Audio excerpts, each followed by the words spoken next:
Nako mga pre, grabe po itong nangyari ngayon kay Bato at Baste.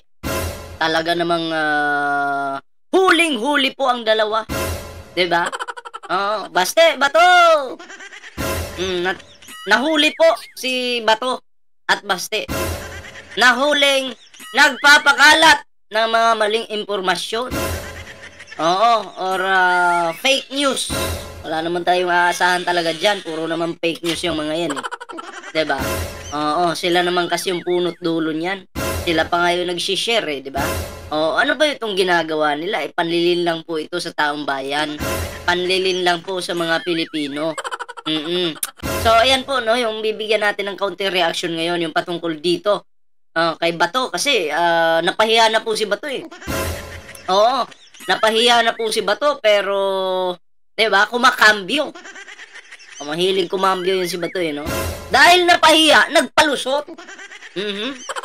Napahiya, nagpalusot at eto ngayon yung bibigyan natin ng reaksyon. Oh, pero siyempre 'no, bago tayo magtuloy-tuloy sa ating reaksyon ngayon, ayan, bago pa lang kayo dito, naku, huwag niyong kalimutang mag-like sa ating video ngayon. Okay? Huwag kalimutang mag-subscribe and also share this video mga pre, no? Siyempre may TikTok tayo, may Facebook tayo. Ayan. Naku, itong si Bato, grabe.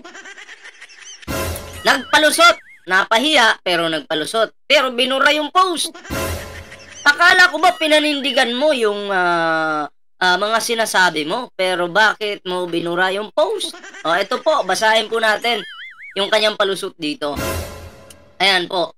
O, sabi dito mga pre, I don't care if this post is AI generated or Manubo generated because I am not after the messenger. I am after the message. Pero kung titingnan po natin, pinuri niya yung messenger. Oh, nagpasalamat pa nga ito, eh. Na natauhan daw, na at least nakita daw ng mga kabataan kung ano yung totoo. 'Di ba? Ang ang sinasabi mo doon sa caption na yon is para doon sa messenger. Hindi doon sa message. Yung messenger yung pinuri mo, eh. Tapos ngayon magpapalusot ka ng ganito. Sasabihin mo, I am not after the messenger. O, 'di ba? O, minimikos-mikos kayo ni Bato. Bato de la Rosa. Dahil napahiya, dahil nahuli, nagpalusot. Dapat pinag-isipan mo sana muna, Bato. Wag kang kabahan. Nerbyoso. Wag kang nerbyosin. Ayan tuloy, sablay ka dito. I don't care if this post is AI generated or Manubo generated because I am not after the messenger. Pero yung messenger pinuri mo. Ha? Messenger pinuri mo. Sino yung messenger? O yan o, yung AI. Ang pangit lang dito sa Pilipinas, no? Nagkaroon tayo ng katulad ni Bato na mangmang. Pagdating sa mga ganyan, 'di ba? Shinare agad. Ganon din si Baste. 'Di ba? Ang grupong 'yan ay talagang gusto nilang linlangin yung mga Pilipino. Senador ka. Di ka nahiya. Di ka man lang nag-apologize. Gusto mo talagang magpalusot.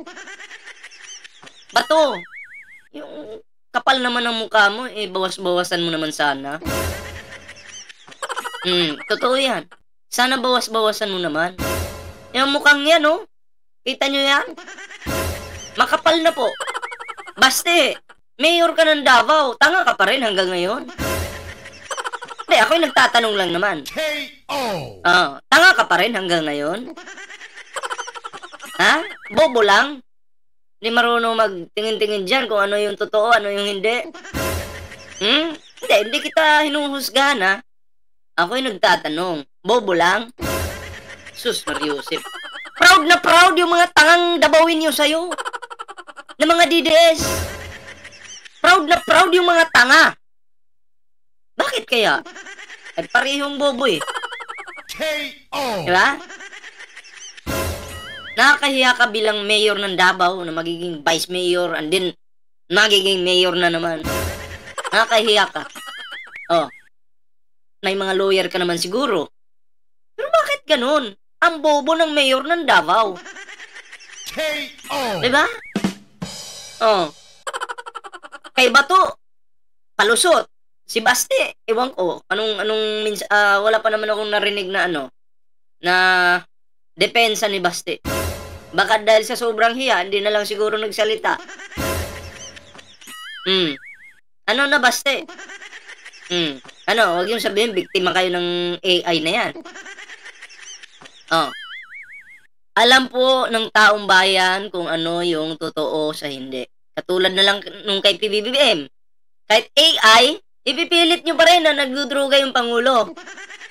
Pero AI na yon, pinipilit nyo pa rin. Dito, AI din to, shinare nyo pa. Para paniwalaan kayo ng tao? Para marami na naman kayong malinlang? Aba, teka lang. Oo, ang akala ko si Marcoleta lang yung malilinlang. Hindi pala. Meron din palang Bato. At may bobong mayor ng Davao na nag-share din ito. Kumusta kaya yung naniwala dun? Naka-public eh. Syempre, ang dami yung followers. Si Baste, si Bato, maraming followers. Napaniwala nyo yung mga yun. Nang talagang totoo yung mga sinishare ninyo. Di kayo nag-isip. Di man lang ng sorry. Walang sorry. Bagtos, magpapalusot pa ito. Kumusta naman yung nabiktima nyo? Sa AI na yan. Kumusta? Kinumusta mo ba sila? Kinumusta nyo ba sila? Nag-sorry ba kayo? Wala po. Alam nyo, kung katulad nito, yung susuportahan nyo, mga pamilyang mga pamilyang Duterte at mga kampo ng mga Duterte yung susuportahan nyo at ilulok-lok nyo dyan sa Senado, goodbye Philippines talaga. Lalong babagsak yung Pilipinas, lalong mapapahiya yung ating bansa. Kahihiyan po ito ng Pilipino. Isang senador, uto-uto, nag-share ng AI na video. Buti lang sana kung sa'yo, ikaw lang mapapahiya, pero buong bansa, damay-damay ito eh. Dahil may isang bobo lang naman na senador, nag-share ng video yan. Ang ganda pa ng caption. Sana all. Nung nabuking, nabisto, binura. Kung after ka pala doon sa message, noong AI-generated video, bakit mo binura yung post mo? After ka pala doon eh. Dapat hindi mo binura. Ano ka ngayon? I don't care. Sabi mo, I don't care if this post is AI generated or Manobo generated because I am not after the messenger. Okay? I am after the message. So, dun ka sa message. Pero bakit mo binura? Ayari. Burado eh. Ay, nako ba to? After ka pala dun sa message. Pero bakit burado na? Wala, sablay ka dito. Sablay ka dito. Halatang palusot mo na lang to. Para mabawi mo yung kahihiyan. Senador? Paano ka papapaniwalaan yan? Senador ng Pilipinas. Bato de la Rosa. Tagapagpakalat ng fake news. Galing. Palakpakan nga natin. First time in the Philippines, pamilyang Duterte sablay.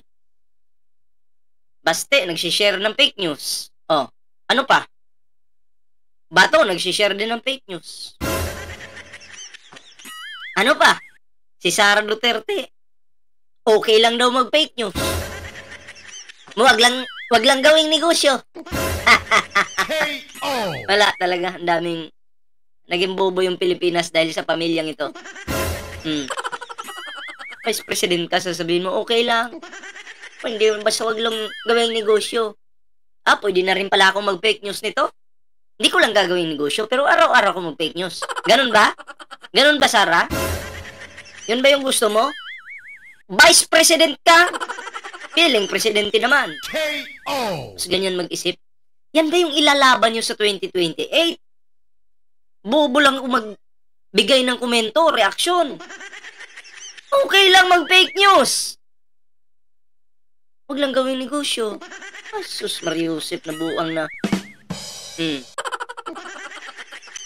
Okay lang pala eh. Talaga? Sana all. Mapapawaw na lang talaga tayo nito. Grabe. So, ayan po no, yung ating reaction dito sa mga palusot nila. Ayan, nahuli si Bato at Basti. Nahuli na, hindi po literal na hinuli ng pulis ha, hindi po. Nahuli po sila na sila po ay nagsishare ng fake news na posibleng makalito sa publiko. So, anyway, yun lang po yung ating video. Kayo, anong komento nyo dito? Comment down below para mabasa natin. So, yan ha. Sa hindi pa po nakasubscribe sa ating YouTube channel, huwag kalimutang mag-like, share, and subscribe para naman maging updated kayo lahat sa mga uploads natin. So, yun lang muna yung ating video. Kita-kits po tayo sa susunod na video.